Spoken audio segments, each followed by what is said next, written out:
$20,000, that is a massive price cut. So I've spent a lot of time in a Mini Cooper Electric, and I love them. But there are some very interesting things to note with regards to the Mini. Some kind of interesting things as well. Honda Jazz with a 1.5 litre petrol VTEC engine weighs about, roughly, depending on which one you get, 1,050 to 1,090 kilos wet when it's got half a tank of petrol and oil in it. And that still feels light. Like that, to me, that feels like an actual proper modern car. If you start making it lighter than that, you're getting back to the original Mini Cooper, you know, and it will... This is with modern tyres, wide tyres, and airbags and all that stuff. That's a light car. So the further we get from that, how do they still make it feel like that? You know, that's the question, isn't it? They can't just stiffen up the dampers and put wider tyres on for bigger grip and just sort of mask it. After a certain point, it will feel like a Tesla Model X or something. The Mini Cooper Electric from the past handful of years weighs, this is the one with 32.6 kilowatt hour battery, 1,365 kilos on the curb, parked when you're looking at it. So the new one for 2024 with its bigger battery will weigh more. This is really interesting, and this is why I wanted to talk about it. I think it is something to consider when buying this one. If you still want the go-kart feeling, you actually should go test drive it, I think. Because it's quite a bit more than a big saloon Volvo with a 5-cylinder 2.4 litre petrol engine. So how do they do that? You know, that's a big question, isn't it? The new Mini comes with, I think, the perfect spec now. That's it. It's just, I think it's the perfect spec, and it's the coolest car. It's everything that I wanted the old Mini to be, but now you can go get it. For the first time this year, I think it should be actually something you consider. The first Mini EV that I drove, I think it was about 5 years ago, something like that, and it was the one that I'll link at the end of the video. I've done a video on this, and it had about 185 horsepower or 183 horsepower, I think, and that definitely felt nippy because that's electric horsepower, so it feels like a light switch, you know. And it had the 32.6 kilowatt hour battery. Honestly, that was perfectly fine for places like the UK, and I remember driving it around the English countryside for ages. And it can do realistically about 100 to 130 miles on a charge if you're prepared to charge it to full and deplete it. And you limit your speed to 55 miles an hour or 60 miles per hour on the motorway if you're going to do long trips. So I love it. I think it's a brilliant car. Genuinely felt like an actual hot hatch. It was quick, nimble, definitely felt like a go-kart. I think the go-kart feeling is definitely engineered into the Mini. So that's one of the reasons I love it. I thought that the only thing that they could do to improve it was just give it some extra range, so it starts to feel a bit more like a car that's got like a petrol car or something. So it becomes less of an old-fashioned EV like the Nissan Leaf with a 24 kilowatt hour battery. You live by a charger basically when it's that small, and this was slightly better than that. So it's really nice to see that they've basically put a big boost on that. So I did think it was a bit heavy, a little bit. You definitely felt that. You could hear the tyres squealing and slipping around if you accelerate quickly. But after the wheels have stopped spinning, they've somehow made it feel light. But you knew that the wheels were spinning probably because there's so much weight that the tyres are trying to lug forward, you know, and that's a difficult thing when the weight is more. So that was the Mini Cooper Electric that weighs 1,365 kilos. So let's move on to the new one, which now weighs 1,600 kilos. But it does have, well, it depends which battery you get. But if you get the biggest battery one, 54.2 kilowatt hour battery, I think that's perfect. That's the battery size I would want in that car, really. So now I will actually be thinking about buying one, and I'm probably going to go test drive one. How do they hide that weight? Because it is like 2 or 3 extra passengers, full-size adults, sat in your car at all times. How is that possible? If you've got any ideas, put it in the comments. Can it still feel like a go-kart? Because they say that and they shove it in your face on the website. They've got a couple of comments and it says it's designed to feel like a go-kart, and that's an important thing for them. But how do you make something feel like a go-kart when you've just stuck 200 extra kilos in something?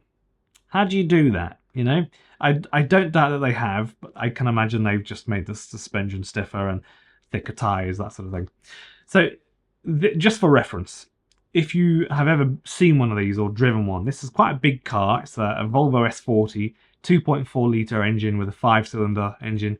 That feels like a bit of a tank, and that is about 1400 without petrol in. So a bit more if you put petrol in, maybe 1430, 1450. That feels like an actual tank. I know that's a bit of a thing for Volvos to feel like a tank, because they used to make them, I think, out of scrap tanks or something. But it actually did feel... I've driven those. I've driven a couple of these cars, the S40s, and it is big and it's heavy. Now that's in a Mini. That's a big jump from the original Mini now. So I'm going to have to have a drive, I think, in the new Mini, and I'll let you know and pass on my thoughts. But as far as I can see, it has perfect statistics. So for once, there is a car that seems to tick almost all of my boxes apart from the price. If it was more like a BYD Seagull price, I'd be all over it, you know, but it's not. It is a lot more. It's like a lot more than a BYD Seagull. But even the price isn't the craziest thing. It's not that bad. The 2024 Mini comes in at around 35,990 euros. So 36,000 euros for the car with the biggest battery. And then you've got a cheaper one, which is, I think it's 3,000 or 4,000 euros less. So as far as I can tell, if you drive that at 55 to 60 miles per hour, realistically, you'll get about 170 miles from full until it actually dies. That's my belief on that. I know that you can get in the 32.6 kilowatt hour one, you can get 131 miles or something like that until it stops dead. If you really want to do that, which you shouldn't never do that, but if you needed to do that. It has proper battery cooling, which is obviously something that I think is just as important as having a battery in the first place. There's no point, I don't think, buying an EV unless it's really cheap or the battery is not a very big battery. If you're not going to have something to look after the health of the battery, which in you know, these days is battery cooling. So should you buy the old stock at Mini for $20,000 less? I reckon yes, definitely. It's an awesome car. And, you know, if you're happy with the range and you just kind of want something to pot to the shops in, or if you're in England and you want a car that is brilliant on a B road, you should consider it because it's really, really cool. And it's definitely faster than you think. I think the 0 to 60 miles per hour time is 7.3, but I'm sure I did it in 6.9 or something like that. And that's quite nippy, really. And the way that it handles is very, very good. Because the range as well is very usable on a daily basis. I think, you know, that didn't feel like an issue for me when I was driving mine around the countryside. So they are discounting the older one, which is with it's not officially named Gen 1 battery, but I'm going to call it the Gen 1 battery, the 32.6 kilowatt hour battery for the Mini, which is fine for, I'd say, most people for a daily commute, unless you live somewhere where you have to do a long trip to work and then back. But for, you know, probably 80-90% of people, definitely me, I could rock that car. That'd be pretty cool. And it's big enough for the UK, so you don't feel worried about not being able to go to places. The batteries, you know, the range is good enough. So I've definitely felt that with the Nissan Leaf, the first generation, when I drove one of those around quite a lot in the UK as well. That was a 24 kilowatt hour, much less of a problem with 30 kilowatt hour, and the Mini was better, I think. That was definitely noticeable and it was good. And I think any more than that would just be a bonus, and you're sort of bringing it back in line with the sort of, you're getting closer to the range that I think where it might start to feel like a petrol or diesel car. I know that's a big statement. I'm obviously not saying that, you know, 700 kilometers is, you know, going to feel, you know, I don't think you can really get that in an EV at the minute, a small EV, but it's going toward it. It's leaving that Nissan Leaf world, going to a better range, you know, so you don't have to think about charging every 20 minutes. And of course, if you have the money, definitely really try to push or consider the more expensive one from 2023, 2024.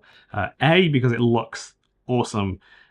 B, the range, it's going to be really good. And I think genuinely we really do need to get this, you know, more smaller EVs, cheaper EVs in the market, so that in 20 years time young people have some sort of choice for a car, because as I can see now, I don't think young people are going to have much of a choice for electric cars.